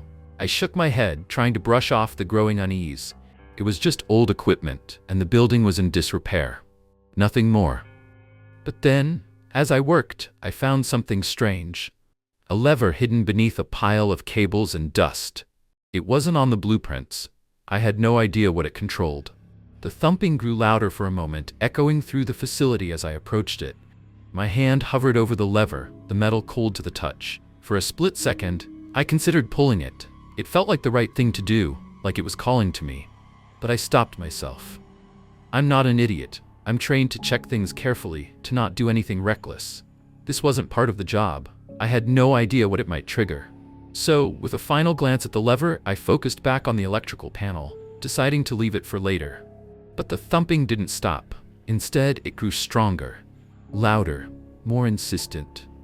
It felt like it was coming from deeper within the earth, from some hidden level of the facility, some place that shouldn't have been there. My heartbeat quickened. I wasn't alone down here. The air felt thicker, pressing in on me as if the walls were closing in. I grabbed my flashlight and aimed it down the hallway, but the beam flickered, casting long, dancing shadows across the walls. I was suddenly acutely aware of the sound of my own breathing, shallow and rapid. The thumping was louder now, vibrating through my bones, as though it was coming from deep below the facility, calling me toward it. I couldn't just stand there. Against my better judgment, I followed the noise. The hallway seemed endless as I walked, the faint glow of the flickering light ahead of me barely illuminating the way. I passed room after room, some filled with broken furniture, others just empty, their doors ajar. The deeper I went, the more the air seemed to thicken, until every step felt heavier than the last. I rounded a corner and saw a door, one I hadn't noticed before, tucked away in the farthest corner of the building. It wasn't on the blueprints, and there was no sign of it ever being used. The thumping was louder here. The door was slightly ajar, and as I approached it, the metallic groan of the hinges echoed through the tunnel-like hallway. I took a deep breath and stepped inside. What I found behind that door? Well, I can't explain it fully, not yet, but I do know this. It wasn't just an old underground facility anymore. Something was waiting down there, something that had been hidden away for far too long. And it was awake. I don't know what it was about that door, but the moment I crossed the threshold, something inside me shifted. The air felt different, heavier, almost as if it had been waiting for someone to disturb it. The thumping was gone, but in its place, there was a strange stillness, a silence that made the hairs on the back of my neck stand up. At first, I tried to chalk it up to the isolation. After all, I was deep underground in a forgotten, abandoned facility. The temperature had already been cold, unnaturally so, but stepping into this particular room felt like stepping into a freezer. I pulled my jacket tighter around me, but even that couldn't stave off the chill. It was a bone-deep cold, unlike anything I'd ever experienced. It didn't make sense. The heating system was still running, or at least it should have been. I checked the control panel upstairs earlier, and everything was functioning. This room didn't even have any windows, no reason for the temperature to plummet like this. But it was freezing. I walked deeper into the room, the floor creaking beneath my boots. The concrete was slick with what looked like moisture, but it was so cold that it didn't seem like water.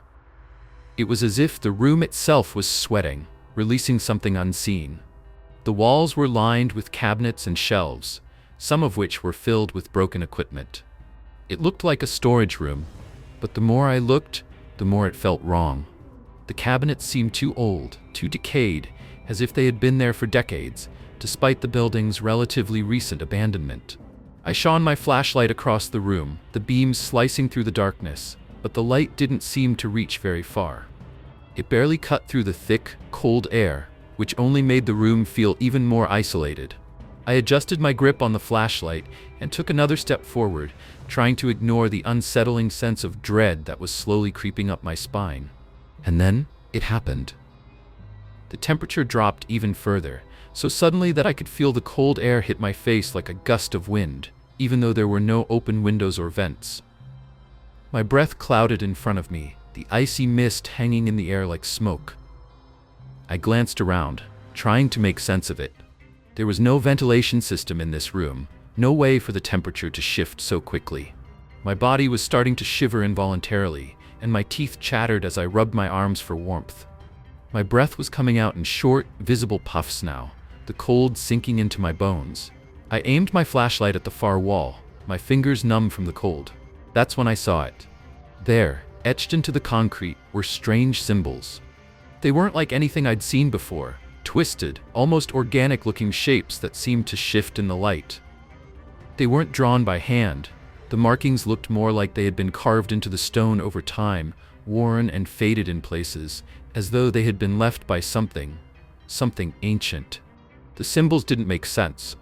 I ran my fingers over them instinctively, and the coldness of the wall seeped deeper into my skin. For a moment, I felt dizzy, as if the world was tilting around me. I stepped back, shaking my head to clear the fog that seemed to settle in my mind. The temperature didn't just drop, it seemed to be alive, like it was reacting to something. Watching. I stepped away from the wall, trying to shake off the overwhelming feeling that had settled over me. As I did, I noticed something else. The room was no longer silent. In the corner of my vision, I could have sworn I saw something move, something in the farthest shadow, a shape that seemed to ripple like smoke. I spun around, shining my flashlight towards it, but the beam only revealed more empty shelves, more abandoned equipment. The shape was gone, but the cold wasn't. I pulled out my phone, trying to use the light to get a better view. But my fingers were stiff from the cold, and I couldn't hold it steady. The screen kept flickering, as if the battery was dying faster than it should have. The phone's temperature gauge read at an absurdly low number, below freezing, but it didn't seem possible. Then, the whispering began. It was faint at first, like the rustle of fabric in the distance, but then it grew louder. I could hear it clearer now.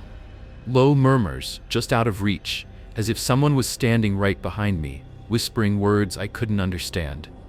The air felt thicker, and I felt something cold brush against the back of my neck. I spun around, my heart racing, but there was no one there. I backed toward the door, my mind screaming at me to leave, but my legs wouldn't move fast enough. The temperature kept plummeting, the whispers growing louder, overlapping each other, twisting and warping into something unintelligible. It felt like the room itself was alive and hungry. I reached the door and grabbed the handle, pulling with all my strength, but it wouldn't budge. The door, once easily opened, was now locked tight, as though it had never been opened to begin with. Panic surged in my chest as I tugged harder, but still, nothing. The room had changed. The world outside that door no longer felt real. It was like the tunnel I had come down was slowly disappearing behind me, as though I had never been there at all. The whispering grew louder, clearer, until I could hear it in my bones. And then, something brushed past me. Ice cold, like the touch of death itself. I don't know how much longer I stood there, trembling, feeling the walls close in. But I do know one thing. The tunnel was not just a place beneath the city anymore. It had become something else. It was impossible to breathe. Not because I couldn't catch my breath, though my lungs were screaming for air after the panic of being trapped inside the freezing room, but because the very air around me seemed wrong. It was heavier than before, thick with something I couldn't identify. The pressure felt like the world itself was pushing down on me. My heartbeat pounded in my ears as I stood there, facing the locked door, feeling like I was on the edge of something, but I didn't know what. Something that I wasn't supposed to understand. I tried to push the door open again, this time with all my strength, but it was still completely stuck.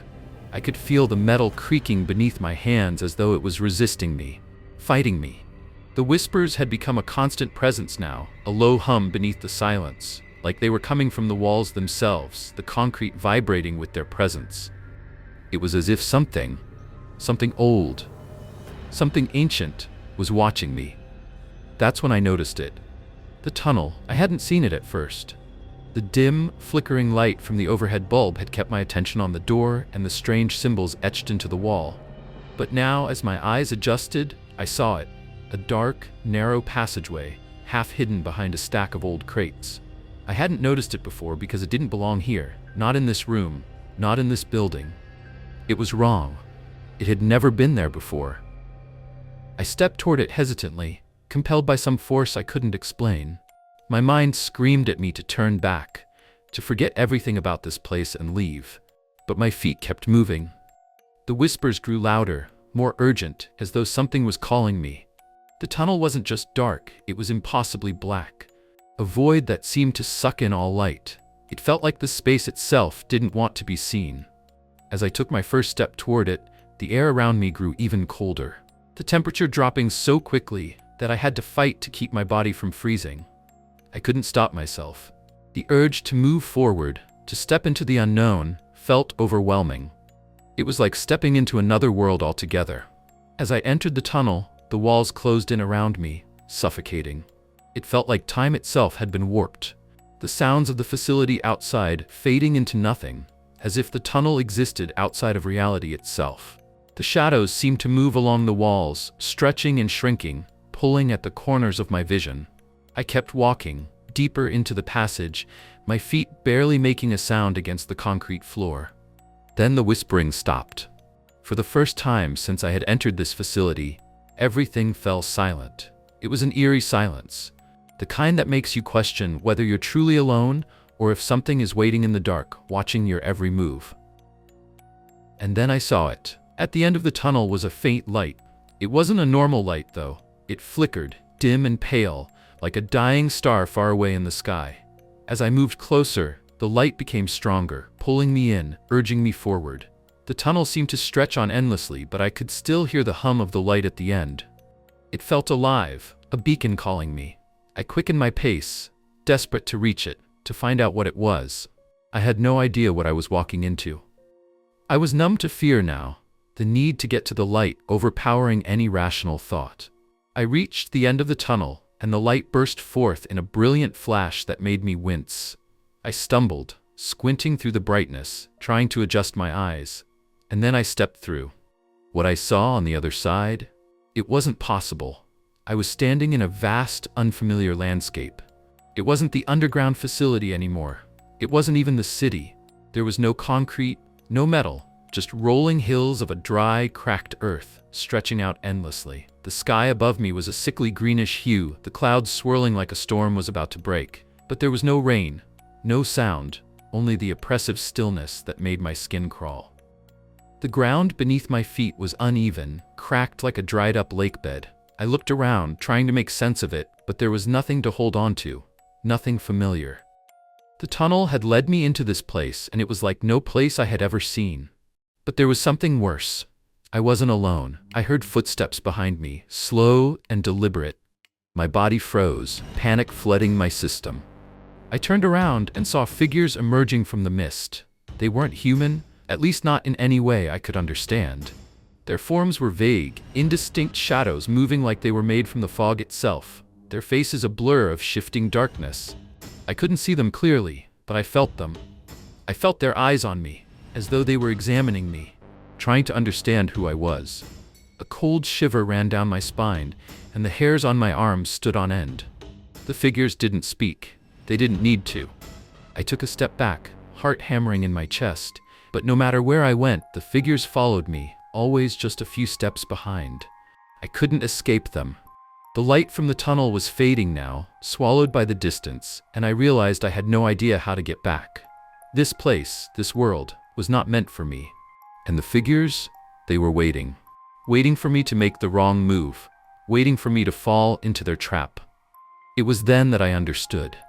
The tunnel had not led me out of the facility, it had led me somewhere else. Somewhere worse. Somewhere I could never escape. I could feel it in the pit of my stomach. The weight of this place, of the tunnel, was sinking into me, an inescapable pressure that bore down harder with every step I took. The figures, those shadowy, formless things, had followed me for what felt like hours, though I couldn't be sure of time anymore. The world around me seemed to exist in a state of dissonance, as if I were no longer a part of it. And yet, they were still there. Always there. Watching. I tried to run. I couldn't help myself. Every instinct screamed at me to get out, to find a way back. But the ground beneath me seemed to stretch infinitely, twisting and bending in ways I couldn't comprehend. No matter how fast I moved, it was always the same. I couldn't escape. The tunnel, the path that had led me here, was gone. The figures, those unearthly creatures, closed in on me, as if they were waiting for the moment when I'd break. When I'd realized that there was no way out, that was when I noticed something. A faint glow, far in the distance, beyond the shifting mists. It wasn't like the flickering light of the tunnel's entrance. This glow was different. It was steady, an eerie, pulsing light that seemed to draw everything toward it, as if the very landscape bent toward its source. I couldn't stop myself. It was as though the glow called to me, beckoned me forward, and so, against every rational thought in my head, I followed it. The figures, those strange, shadowy beings, didn't follow this time. They stayed back, fading into the fog as I walked toward the source of the light. The air was thick with the scent of something burnt, a faint smell of decay. My shoes crunched against the cracked earth, my breath coming in ragged gasps. I couldn't tell if it was the stress of the situation, the air itself, or something else entirely, but the atmosphere was beginning to feel wrong, like the very fabric of reality was coming undone. And then I reached it, a hole. It was small, maybe 3 feet across, but its shape was perfect, almost too perfect. The ground around it looked different. The dirt was darker, more compact. The light was coming from deep below, spilling upward in soft, slow waves. I could hear something from inside, though it was faint. A soft scratching sound like nails against stone, a low hum deep and guttural. And beneath it all, a voice. Not a whisper, not a scream. Just a voice. It didn't speak in words, not exactly, but in feelings, in thoughts, in emotions I couldn't name. I felt it slide into my mind, wrapping around the edges of my thoughts like a cold, wet hand, and I couldn't stop it. It was as though the voice knew me, knew my fears, knew my very soul. I knelt by the hole, peering down. It wasn't just an empty shaft. There was something there, something I couldn't quite see, something that shouldn't be there. I reached into the hole. My hands trembled as they brushed against the edge of the surface, the feeling of something slick, unnaturally smooth, sending a jolt of dread through me. I couldn't explain it, but I knew. Whatever it was ancient. It had been waiting, watching, for a long time. Before I could pull my hand back, I felt it. Cold. Cold like nothing I had ever felt before. Not the biting chill of winter, not the sting of ice. No, this was deeper, darker. It was as if my very soul had been gripped by something beyond the physical. My arm froze in place, paralyzed by the touch of whatever I had found down there. The voice grew louder. It spoke in a language that wasn't meant for human ears, a deep rumble that seemed to shake the very core of my being. I felt it in my bones, in my chest, like the world itself was trying to tell me something, but I couldn't understand it. The more I tried to pull away, the tighter my hand gripped the edge of the hole. It wasn't me anymore. It was it. And then, the truth revealed itself. The hole wasn't just a tunnel. It wasn't just some abandoned passageway hidden beneath the surface. It was a gateway, a doorway to something that had been waiting in the dark, buried beneath the earth for longer than I could fathom. It wasn't a place. It wasn't just a hole. It was a thing. I could feel it trying to reach out, to pull me in, to bring me deeper into the dark, where the light of the world could never reach. A place where things had always existed, things that didn't belong. The voice, the hum, the coldness, it was all part of it, part of a vast, ancient consciousness that had been waiting for the right moment, waiting for someone like me to stumble across its path. I tried to scream, but my voice didn't make a sound. My breath caught in my throat. The figures, the shadows that had been following me, they weren't gone. They were part of it too. And as I looked over my shoulder, I saw them again. Only this time, they weren't shadows. They weren't just lingering. They were coming closer. They were part of it, and so was I. As the last bit of warmth drained from my body, I felt myself being pulled closer to the hole. It was like a force greater than anything I could comprehend had taken hold of me, a force that didn't care about anything. My legs gave out beneath me. The ground, the tunnel, the world, it all began to disappear. And I understood. This wasn't just a tunnel. It wasn't a place beneath the city. It was a prison, and it was pulling me down into it. A place where nothing would ever escape. Stories may end, but the fear remains. Subscribe to uncover more secrets hidden in the darkness. Until we meet again in the world of nightmarish shadows.